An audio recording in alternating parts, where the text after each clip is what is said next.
Welcome to the Humanergy Leadership Podcast, where we tackle your toughest leadership challenges and share practical tools to help you lead with impact. All right, welcome back to the True Success Blueprint. I'm Mimi, and in today's episode, I'm sitting down with Humanergy's co-founders, John Barrett and David Wheatley, to talk about the two goals that are all about growth, our people and our ideas. We'll unpack how we've cultivated a thriving network of Humanergy professionals and how our tools and resources have stood the test of time. If you're building a team or creating something meant to last, this one's for you. John, David, welcome back again. So what makes our Humanergy network special, and how do we keep it thriving? Well, my thoughts on what makes it special is at its core, it is it is aligned. It's people of like mind around the most important things. And I guess for me, as I was reflecting on this, the most important things at the heart of everything that we do are a care for the greater good, a commitment to impact, and a value and full engagement of people. And that's, at the very heart of things. And so it informs how we work with each other. It informs how we reach out and connect with people. It informs the work that we do. And, when you have people who rally to and, are drawn to that, then it just makes it very easy because people are there in a sense for the best reason. So I think that's one thing that makes it special for me. How about you, Davey? I think I was going to go to the greater good as well. And quite often when we're working with clients, we'll talk about stakeholder maps and say, who are the stakeholders in your organization? And when I think about Humanergy, apart from our team, a wonderful team, we have our clients who we see as partners. We have other types of partners who work alongside us to support clients. And then we have some key people that have been resources to us, including our advisory board. If we take all those into account and understand the sustainability, so the long-term future of all of those relationships, then that's what we're talking about with this network. Is it's all got to be focused on how do we keep this energy, this vibrance, this work, this everything John just described going. Then it means partnering with people in a qualitatively different way than it's just about the money. Thanks for that, Dave. I mean, that actually inspires me a little bit to make this next comment. It's a bit of a callback to one of our previous sessions of the idea of being quote unquote wisely selfish and recognizing that, when we are connected, that by investing in others, investing in the greater good, having the faith or the trust that if you put out stuff without it being transactional, that it comes back to the network and it comes back to you in abundance. And that honestly has proven itself over and over and over again. People, we tell clients that they're clients for life, whether they pay us or not. And, not everybody takes us up on that, but it is not unusual that years later, people will reach out and connect, and maybe they have a question or they have something that they're looking to explore. And every one of the team is generous in seeing that as almost like a gift, an opportunity, and we'll fully respond to that in a thoughtful way, in a generous way, in a way that isn't like watching a meter tick over, like in a taxi type of thing. It's just, hey, you ask a question, it's great to see you, what can I do to help?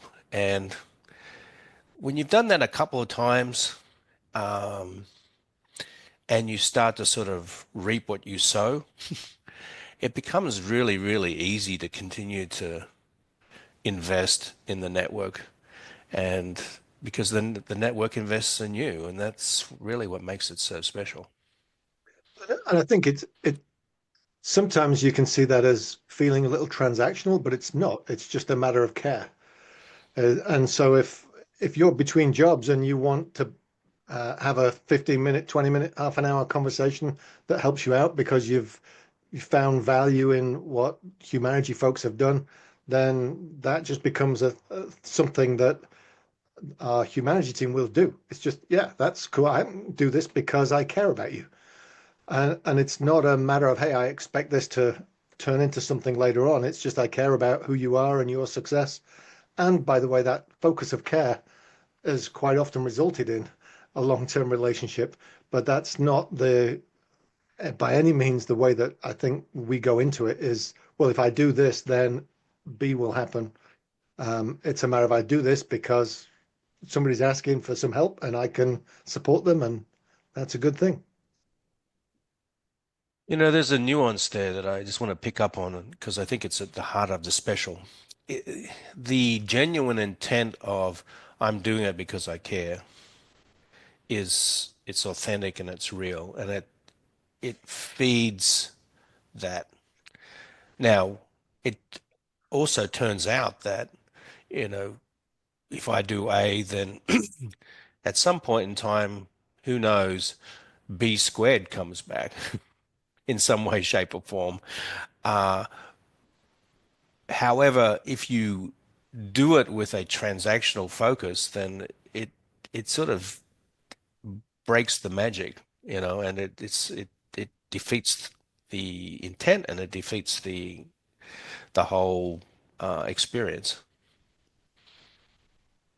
I think that's a really good point to kind of like hit hard on is the generosity that as I came into this company to work for Humanergy, there was this kind of like abundance mindset, a generosity mindset. It's, we're not necessarily trying to gatekeep our skills or our tools, which kind of brings me into the next question. So we have this plethora of tools that we've built over the last 25 years. And we do give them away freely. If anyone's ever tuned into the Humanergy Leadership podcast, we go through them often. And we have free ones listed on the website. And then if you ever email someone at our company, we will just give you a tool. So how have the tools that we have built stayed relevant for 10, 20, 25 years? And, why be so generous with them? So I think there's a few things in your question. One of them is you mentioned it, an abundance mentality is the belief that if you put it out there, it'll come back to you. And so we've always had that kind of sense about us. And if somebody wants to take our stuff and use it for their own gain, then that's on them. So, but we can put it out there and be generous with it, and that's always paid off. But it's a mentality that goes in there. And I think the other thing how do you stay current? We've built, so by luck or something, an engine that while we're doing our one-on-one coaching, if we're really listening to the problems that leaders have and really understanding those problems, sometimes we're able to synthesize that into a simple diagram or picture or tool so that's real time happening in a coaching session that we're synthesizing something. But then once a month, we have a learning academy, which brings all of our Humanergy team together and we try to share those things. So if I see that conversation I had in one coaching session and maybe it came up again in a second coaching session, then I'll bring my sketches to the academy and say, this is what I'm seeing. What do people think? And quite often other people say, oh yeah, I'm seeing that. And this is what I'd add. And this is what you might think about. And so then what comes out of that is we start to generate a tool that is simple summary of a bunch of coaching conversations. Then once we think that's solid enough, we give it to you and you polish it into something pretty. And that becomes part of our toolbox. But then it doesn't just stagnate there. Things have continued to evolve over the 25 years of Humanergy's existence so that we're constantly looking to beat things up. And that was evident in 2019 when we chose to write What Great Teams Do Great, and we actually built that on the four choices of leadership, which has been fundamental to everything we've done in 25 years. And we actually started pulling that apart and changing it, and because we started to realize some things that we thought but we couldn't articulate, and in the process of writing the book we were able to articulate it, so that continued to evolve.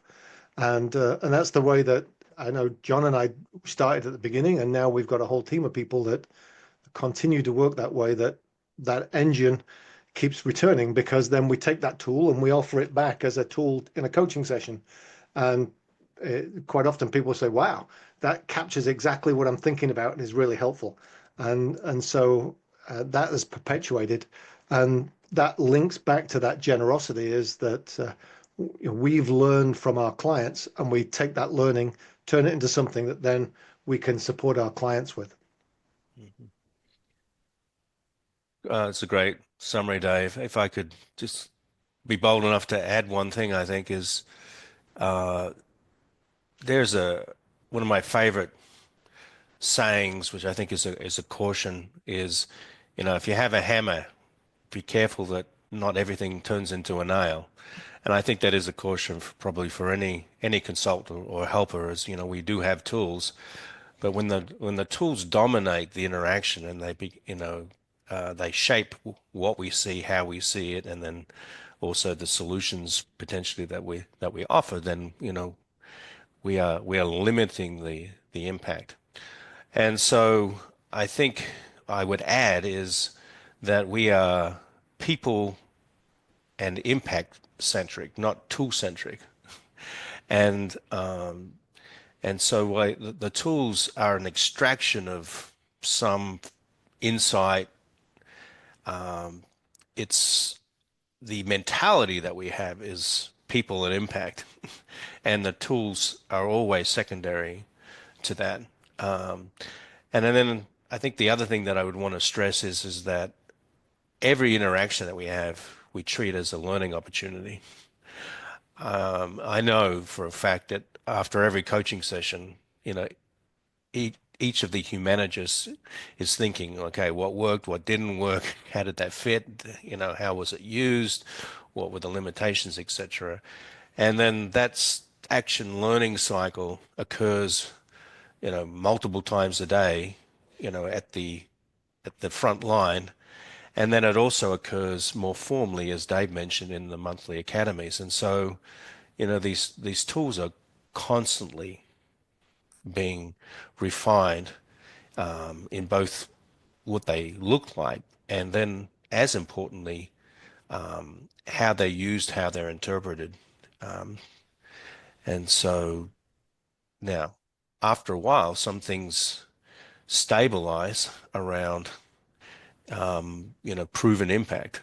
For example, Dave mentioned the four choices, and even that is not sacrosanct. As we continue to work with people, and the world is changing too. That's the other thing is, um, each generation comes along, and then we also encounter new experiences as we work, beyond our own backyard, and into the broader community, not only in the US but also even in the globe, and you discover, where the limitations, where the gaps, and where the cultural biases exist as well. Which one of our tools or what intellectual asset do you think has had the most impact over the years?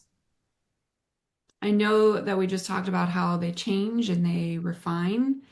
And, you've been doing this for a long time. And I'm sure that there's some principles in some of the intellectual assets that we have here at Humanergy that you have found to be the most impactful.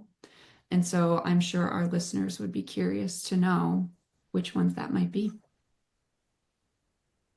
Would you like to go first, David?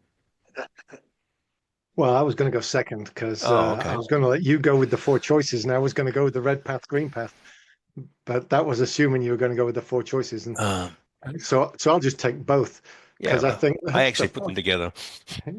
The four choices is at the heart of everything humanity believes about leadership, that leadership's not about the title, the rank, the size of your office, your paycheck, anything along those lines. It's about the choices you make that influence and impact the people around you. And so that means that everybody's making leadership choices on a daily basis.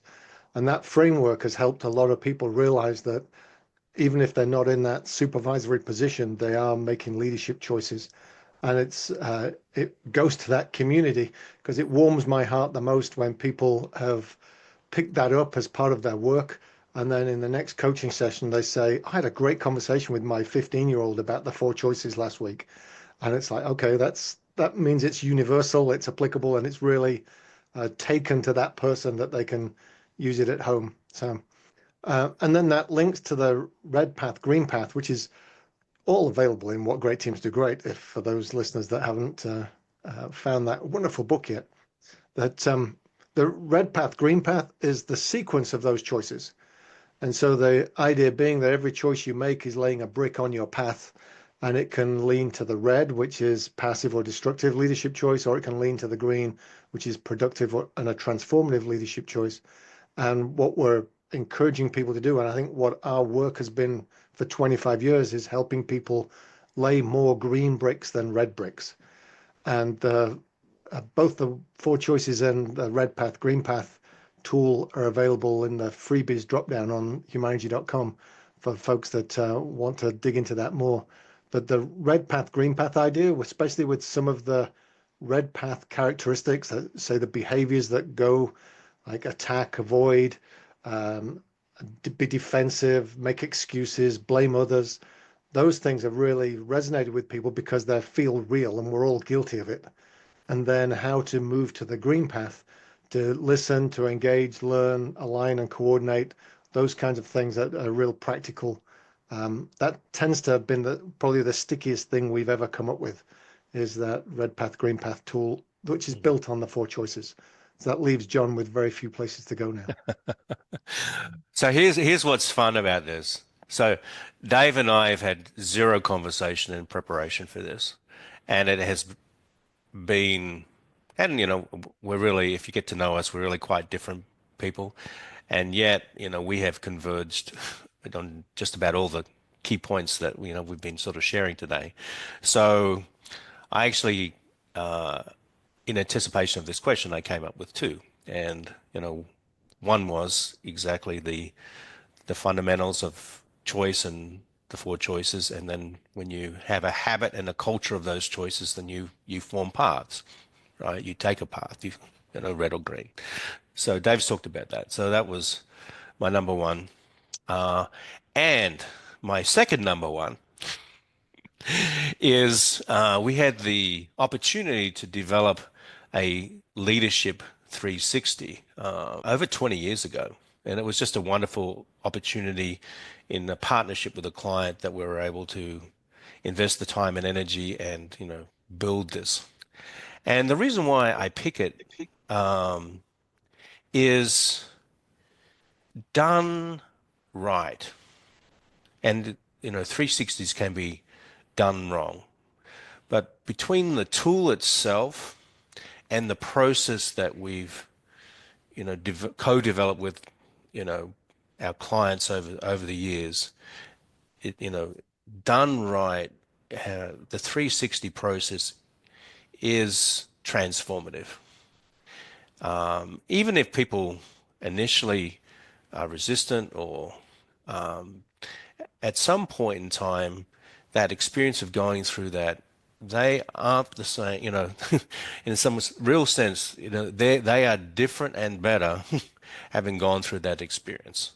And, just my own personal experience, I probably have done a couple of thousand of these things, and I would be hard pressed to even think of one person who, walked away that wasn't touched in some significant way by that level of feedback and that level of experience. Now, it may not have been a perfect home run, but they they are different in just the way that they are thinking, the way that they're talking, the way that they act, and the trajectory of their leadership at work and even the trajectory at home.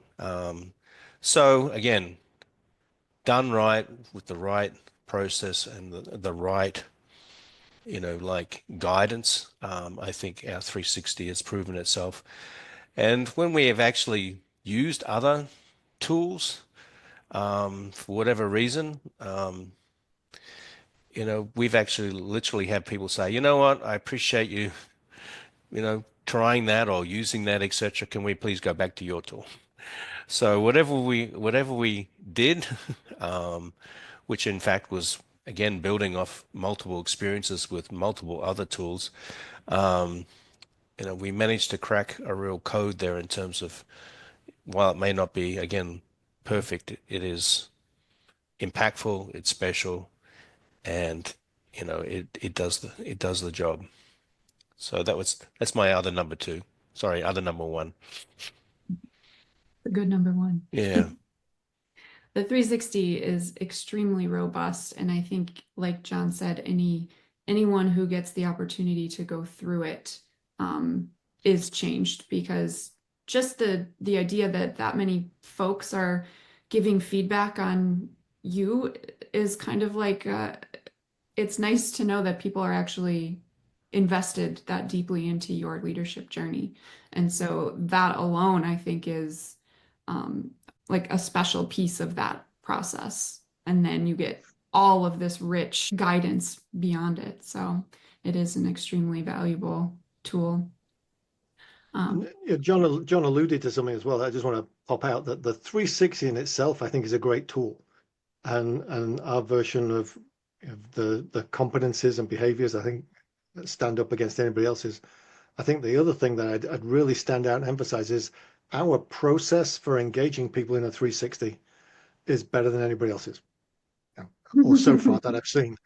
And it's that process that helps people really dig into, because anybody can come up with a 360 and show you the data, but it's how we engage people to be able to take that data and see it, understand it, and then use it, that I think multiplies the value of the actual 360 tool.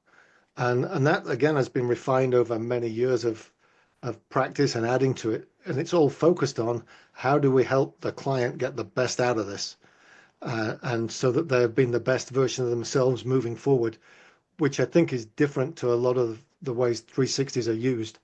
And so the structure that goes with it, multiplied through the actual tool, is what brings the real value. Mm-hmm. Yeah. Yeah. I think the word that, just to pick up on what Dave's saying, I think the word that I would pick in terms of process is we help people immerse themselves experientially into the 360 process in a way that recognizes and takes full advantage of the potential of that experience. The amount of feedback that you mentioned, Mimi, and the amount of care that's invested in it. It's one thing to look at a bunch of numbers on a page. It's another thing to literally immerse in that in a guided, powerful, deep, reflective way, such that you are taking that, looking at that feedback and replaying in your mind, and you know scenarios and examples and interactions that you've had, and then re-experiencing them to some degree with the feedback, and literally reshaping, reforming your quote unquote mental model of you know how you think and how you operate and the impact that you have in the world. So yeah, it's honestly I regard it as an honor and a privilege to work with somebody through a 360, because that's the experience that I have with them. Yeah. And I just want to highlight one more thing on the 360, which is, while you all developed it over 20 years ago, I think David had mentioned, like, it is continually refined, making sure that it is relevant to today's just kind of cultural climate, and making sure that it's feeling good for the folks that are involved in it. So it is something that gets reviewed and refined on a regular basis because we want to make sure that it stays as relevant as possible. It's not a tool that was developed one time 20 years ago and then it stays the same and stagnant. It is its own living entity. Yeah. So, well, thank you both. Thanks for everyone for joining us. We hope that you learned something about growing some strong teams and networks and the idea around world-class assets and ideas. The Humanergy journey has always been about building both people and tools. And this is just one part of our bigger picture. So don't miss the final episode and be sure to catch the rest of the True Success Blueprint series to hear all 8 goals in action. Thanks, John. Thanks, David. Thank you, Thanks. Mimi. Thanks, Dave. Bye now. That was the Humanergy Leadership Podcast. Make sure you like and subscribe and visit humanergy.com for many more resources.